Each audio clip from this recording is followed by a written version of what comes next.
बिस्मिल्लाहिर्रहमानिर्रहीम अस्सलाम वालेकुम। जित हुजो ख़ुशि हुजो आबाद हुजो। असां वटि भला साईं जा रहम ऐं करम आहिनि। अॼु असां पंहिंजे बुर्ज खाने रंधिणे लाइ सादी सूदी ऐं बिल्कुलु सिंपल सी शॉपिंग कई आहे। अचो तव्हांखे ॿुधायूं त असां पंहिंजी शॉपिंग में छा छा वरितो आहे। जिन जिन शयुनि जी असांखे ज़रूरत हुई या जेतिरी असां में वसियत हुई ओतिरी असां शॉपिंग कई आहे, सिंपल ऐं सादी। सभु खां पहिरीं मां तव्हांखे पंहिंजी पसंदीदा शॉपिंग थी ॾेखारियां, मुंहिंजी पसंदि जी शयूं। छो जो असां शुरू खां ई सिंधी आहियूं त सिंधी घरनि में असां हमेशह करे अक्सर करे पंहिंजे रिवायती खाधनि पचाइण जे लाइ रिवायती थांव ई इस्तेमालु कंदा आहियूं, जेके अक्सर सिंधी घरनि में इस्तेमालु थींदा आहिनि।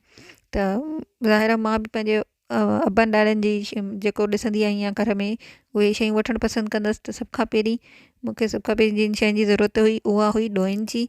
त मॉडर्न चमचा त अॼुकल्ह हर चैनल ते तव्हां ॾिसंदा हूंदा, उहो बि असां वरिता। पर मुंहिंजी दिलि उन ई रिवायती पंहिंजे थांवनि ॾे चिकजे पई। त सभु खां पहिरीं मां रिवायती जेको आहे वरिता आहिनि इहे ॾोहियूं। हिननि जो मूंखे हिकिड़ो सेट मिली वियो ऐं सही प्राइज़ में मिली वियो। हिनखे हिकिड़ो स्टैंड बि आहे जंहिंमें असां हिनखे टंगे बि सघूं था बुर्ज खाने में। हिन में टोटल सेवन पीस आहिनि पचाइण जी ॾोहिनि जा, ऐं अठो हुनजो स्टैंड आहे जंहिंमें हुन असां टंगे सघूं था। हीअ असांखे 500 में मिलियो, सही प्राइज़ में मिली वियो।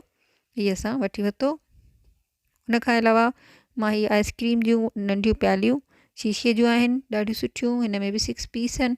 हीअ बि ॾाढियूं सुठियूं मिली वियूं। हीअ बि असां वठी वरितियूं। हिन जी शीशो तमामु सुठो आहे ऐं सुहिणियूं बि ॾाढियूं आहिनि। हीअ बि तक़रीबन असांखे 600 ताईं मिली वियूं। त हीअ बि असांखे घर जी ज़रूरत में हुयूं, वठी छॾियूं। उन खां अलावा इहे मूंखे बाउल्स वरिता आहिनि। हीअ बि शीशे जा आहिनि। हिननि जो ढक जेको आहे प्लास्टिक जो आहे ऐं हिननि खे चङी तरह मज़बूती सां ई ढक अची वञे थो। हिन जा 3 पीसिस आहिनि।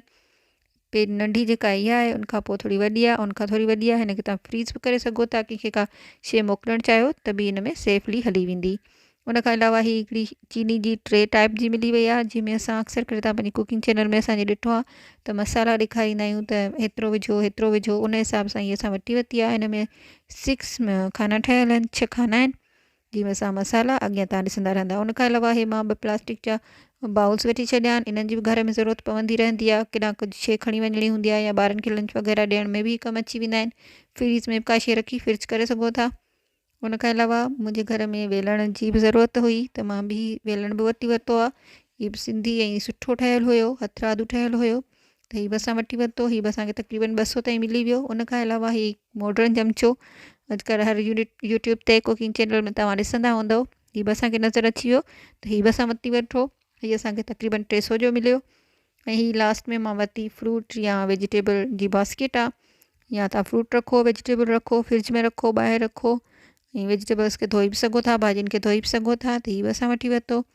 बसि असां अतात जे मुताबिक़ ई शॉपिंग कई आहे, सादी सूदी ऐं जेका असांखे ज़रूरत में हुई। उमेदु था कयूं त तव्हांखे ॾाढी वणंदी। वरी बि असां जेका बि शॉपिंग कंदासीं तव्हां सां शेयर कंदा। चैनल खे लाइक कयो, सब्सक्राइब कयो। वरी मिलंदासीं कंहिं ॿी शॉपिंग सां, कंहिं प्यारी डिश सां गॾु। अल्लाह हाफ़िज़, सिंध सलामत, साथ सलामत।